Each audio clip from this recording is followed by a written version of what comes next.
Hi friends, welcome to Naidu real estate. మనం ఈరోజు ఒక మంచి కాన్సెప్ట్ మనం చూద్దాం. చాలామంది ఇన్వెస్టర్స్ చూడండి, ఎందుకంటే ఇన్వెస్ట్మెంట్ చేసిన వాళ్ళకి ఇది మంచిగా ఉపయోగపడే కాన్సెప్ట్ అనమాట. మనం చాలామంది డబ్బులు సంపాదిస్తాం, ఇన్వెస్ట్ చేస్తాం. అయితే మనం చాలామందికి ఏంటంటే చాలా తక్కువ రేటుకే 2 లక్షలకో 1,50,000కో మనకి మొక్కల కాన్సెప్ట్తో బిట్లు వేస్తారు. ఓకే, అయితే శ్రీగంధం ఇలా రకరకాల మొక్కలు వేస్తారు.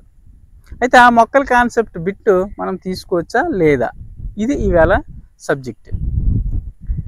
అయితే ఇలాంటి మొక్కలను మనం తీసుకోవచ్చా లేదా అనేది చాలామంది, ఎక్కువ డబ్బు ఉందనుకో తీసుకో, ప్రాబ్లం లేదు. కానీ ఆ డబ్బే మనకి ఇన్వెస్ట్మెంట్, దాని మీద ₹1 సంపాదించుకోవాలనే వాళ్ళు మాత్రం ఎప్పుడు కూడా మొక్కల కాన్సెప్ట్ని తీసుకోవద్దు. ఎందుకంటే చాలామంది మొక్కల కాన్సెప్ట్ తీసుకుంటే లాస్ అవుతారు. ఎందుకంటే ఫస్ట్ లాస్ ఎలాగంటే, మొక్కల కాన్సెప్ట్ అనగానే లాంగ్లో, అంటే మెయిన్ రోడ్డుకి దగ్గరలో అసలు ఫస్ట్ ఉండదు. సెకండ్ వన్, మొక్కల కాన్సెప్ట్ అనగానే మనకి మన బిట్లో ఎన్ని మొక్కలు వస్తాయి? 100 గజాలు తీసుకుంటే 9-10 మొక్కలు వస్తాయి. కొన్ని గట్టిగంటే 20 మొక్కలు వచ్చాయి అనుకో. ఓకే, అప్పుడు ఏం కండిషన్ పెడతాడు? మీకు ఆఫ్, మాకు ఆఫ్. ఎప్పుడు? 20 సంవత్సరాల తరువాత. అంటే మీరు 20 సంవత్సరాల వరకు నీ బిట్ అనుకొని వెళ్ళడానికి ఛాన్స్ లేదు. First agreement. ఓకే, నీ బిట్టి మీద నువ్వు ఇల్లు కట్టుకోవడానికి ఛాన్స్ లేదు. ఎందుకు? ఆల్రెడీ 20 సంవత్సరాలు నువ్వు ఒప్పుకున్నావు అనమాట. మొక్క పెంచి పెద్ద చేసి నరికేసి నా డబ్బులు నాకు ఇచ్చి, బిట్టి డబ్బులు నీ డబ్బులు నువ్వు తీసుకో అంటాడు. ఈ లోపు 10 మొక్కలు పోతాయి ఎండకి. అర్థమవుతుందా? మొక్కల కాన్సెప్ట్ అనేది 100% ఫెయిల్ అవుతుంది. ఎందుకంటే వచ్చే మొక్కకు ఆయన కూడా మెయింటెనెన్స్ చేస్తాడు 15 సంవత్సరాలు కూడా. మొక్కకు వాటర్ పోసి, మొక్కను కట్ చేసి, మొక్కకి చుట్టూ గొప్పు తవ్వి, చాలామంది కూలీలకు డబ్బులు ఇచ్చి, చివరికి ఆయన మెయింటెనెన్స్ డబ్బులు ఆయన తీసుకోవాలంటే 50% నీకు తీసుకోక నీకేం మిగిలిద్ది? 0. అంటే నీకు డబ్బు ఉంటే ఇన్వెస్ట్ చేసుకో, ఇబ్బంది ఏం లేదు.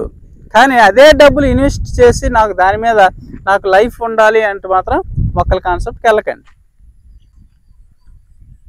ఎందుకంటే చాలా లోపలికి ఉంటుంది ఆ మొక్క, మళ్ళీ నువ్వు రీసేల్ చేసుకోవడం కూడా పనికిరాదు. చాలామంది మొక్కల కాన్సెప్ట్లో ఈ కాన్సెప్ట్ తెలియక చాలామంది లాస్ అయిపోతుంటారు అన్నమాట. సో మొక్కల కాన్సెప్ట్ అనేది తక్కువకు వస్తుందని కొనడం తప్పితే దానివల్ల మీకు లాభం ఏంటి, అది ఆలోచించండి ఫస్ట్. ఇప్పుడు మొక్కల కాన్సెప్ట్ అంటే మనకి ఈ 2 లక్షలతో పని లేదు, అక్కడ ఉంటే మనకి భూమి ఉంటుంది.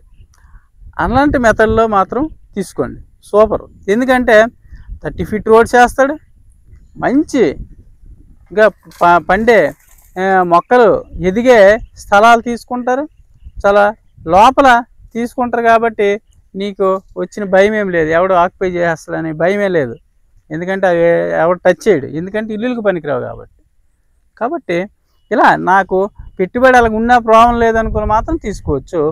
అదే పెట్టుబడి నా లైఫ్కి మరొక ₹1 కలిసి రావాలంటే మాత్రం రాదు. మొక్కల కాన్సెప్ట్ అనేది ఎప్పుడు కూడా మీకు సక్సెస్ చాలా తక్కువ ఉంటుంది.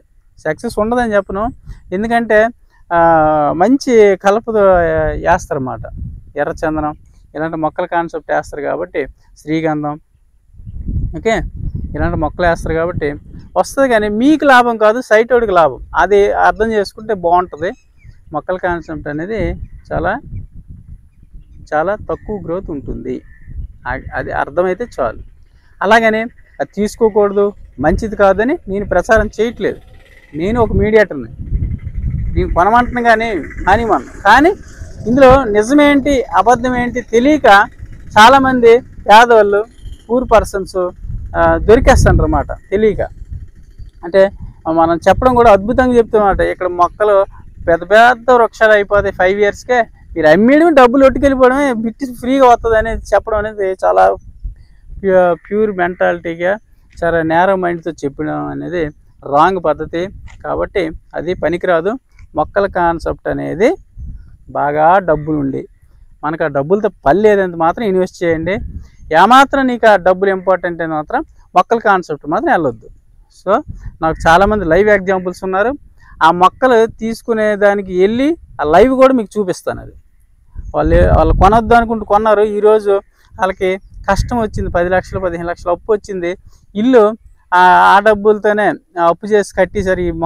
ఈ బిట్ అమ్మి వచ్చని ఆ మొక్కలు ఇప్పుడు ఎవరు కొనట్లేదు, ఎవరు అడగట్లేదు, అలా అప్పు తీరట్లేదు, ఇంట్రెస్ట్ కట్టలేక చాలా నలిగిపోతుండ్రు అన్నమాట ఫ్యామిలీ.